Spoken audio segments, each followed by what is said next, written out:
population, especially young men that feel disenfranchised. They feel disenfranchised with the media machine and the things they're supposed to believe. They don't feel an affinity with the educational systems or the culture. And they look at a person like me who stands up and says the things that many young men think.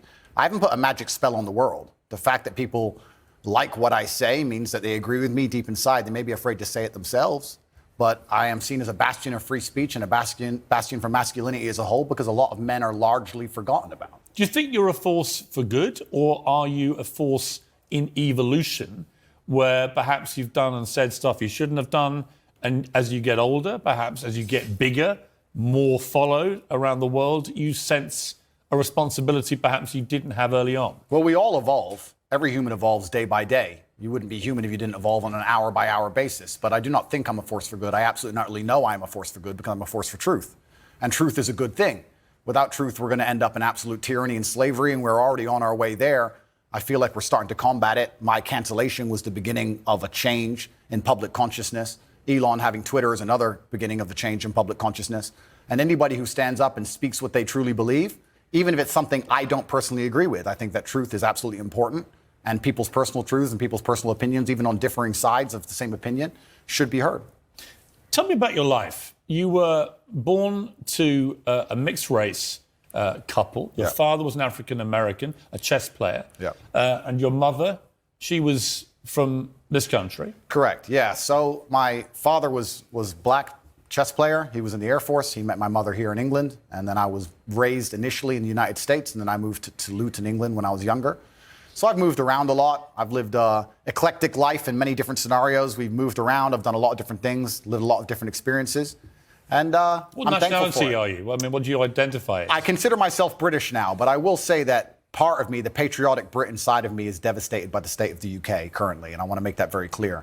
The patriotic Brit in me truly loves this country, and seeing what's happening to it, especially to our major cities, is almost heartbreaking to watch in real time. In what way? It's falling apart. This is a failed society. By every metric you can possibly measure, it is absolutely and utterly failing. The cost of living crisis, the crime rates, everything is falling apart. If you compare it to a country like the United Arab Emirates, you compare it to a city like Dubai, London, which should be the greatest city on earth, is failing in absolutely every metric because our leadership is a joke. If you look at Dubai and the UAE, the leadership there is so flawless, so genuinely genius. They saw ahead and have built almost a utopia. And then you look at London, you can't even walk around with a watch on. It's disgusting. You know, it's very interesting. I was in Qatar for the World Cup. Obviously, a lot of people in England taking a very censorious moral view about the World Cup being in the Middle East at all because of their laws against homosexuality, because of their treatment of migrant workers. I've got to say, not that I don't share the concerns about those things, of course I do, but I found a lot of the virtue signalling, and I think that's what it was in many cases, about the whole region, actually quite distasteful. Because when I was in Qatar, I thought the World Cup was fantastically well run, incredibly good experience.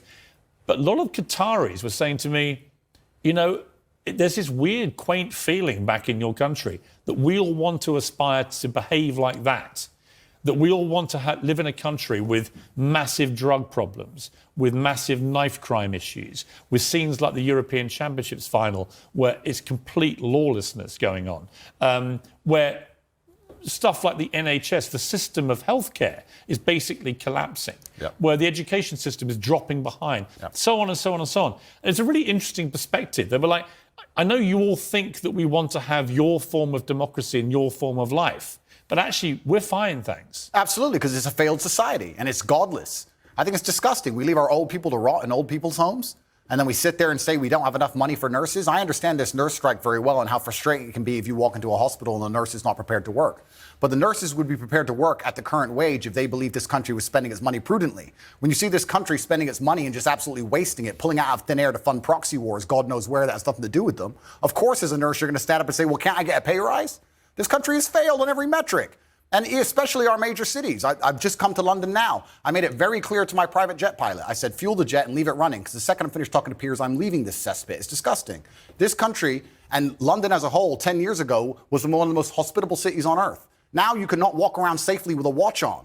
And you're a full-grown man. You're a full-grown adult. When's the last time there's been a serious problem in your life that you completely ignored and it fixed itself? Never, ever. What are any of our politicians doing to fix any of the problems we're genuinely facing? Well, I saw today that Sadiq Khan is planning to run again for the third term of office as mayor. All I can say is everyone I know who's had any experience of crime at any level in London in the last few years has had a bad experience of it, of the way it's been handled. You know, I mean, I can give an example. I can reveal this now. I've talked for 18 months. I got a specific death threat on one of my son's Instagram pages in public, a public comment. And it was very specific about what this person was going to do. Yeah. I couldn't use the police to evade him. We know where you live. We're going to come and kill you. And then a second one threatening my